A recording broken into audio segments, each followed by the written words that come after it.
Hey guys, Mark Lassane here from Bass Angler Magazine. I want to talk to you about one of my favorite baits and a bait I've done really well on this year is the chatterbait.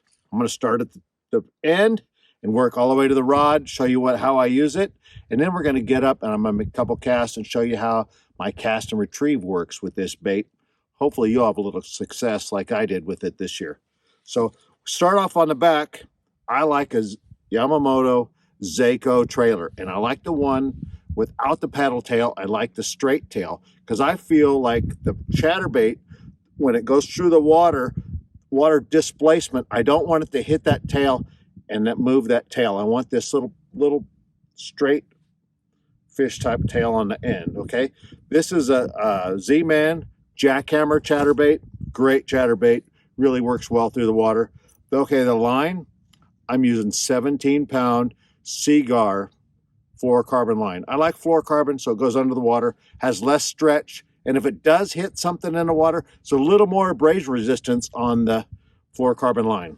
Okay, now we move up to the fishing pole, fishing rod. I use a Kuma TCS 731 heavy. Okay, this is a 7-foot 3-inch rod, a heavy action. Okay, but this rod, the Kuma rod, still has a light enough tip. Let me see if I can show you this.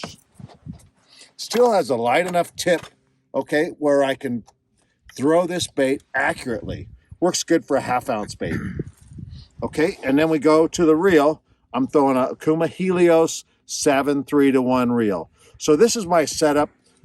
This rod and reel and line all works really well with this 1/2 ounce jackhammer chatterbait. So now let's get up. I'm gonna make a couple casts and show you how I throw the chatterbait. You know, how you throw it may be different, but this is how I throw it, and it's worked for me, and hopefully this will work for you. So let's go check it out. Hey guys, now that we're up here ready to fish the chatterbait, let me show you something real quick. What I like to get out here, you know, in 6, 7, 8, 10 foot of water, I'm going to be throwing up at the bank, usually at a 45-degree angle. But what I like to find is some grass. So you look on the graph here so if you're using live scope, which makes it really nice, is that we can see that there's grass out here forward. This is perfect for throwing a chatterbait. Okay, here's the grass. We're getting out here a little bit deeper, but when you get up here shallower, there's a little grass there. So what we're going to do is we're going to throw the chatterbait out close to the bank. We're going to get it into this grass, and we're going to kind of rip it out and get it into the next little grass and rip it out. What we're trying to do is create a reaction strike with this bait. So I'm going to throw it out, get it out there about a 45-degree angle to the bank. I let it go down just a little bit, depending on how shallow or how deep the bank is. And then I get it down into the grass, and I'm going to rip it out. I'm going to just kind of get it down into the grass and let it rip out and then stop it. Rip it out and stop it. Rip it out, and then I just reel it back. And one thing is that when you feel the fish bite it, you're going to feel it thump and bite it.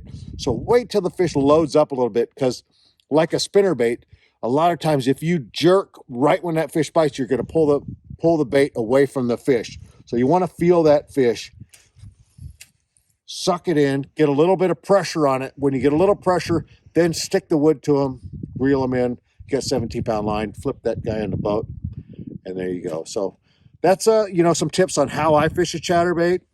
You know, hopefully that works for you, and you can catch a few fish doing it also.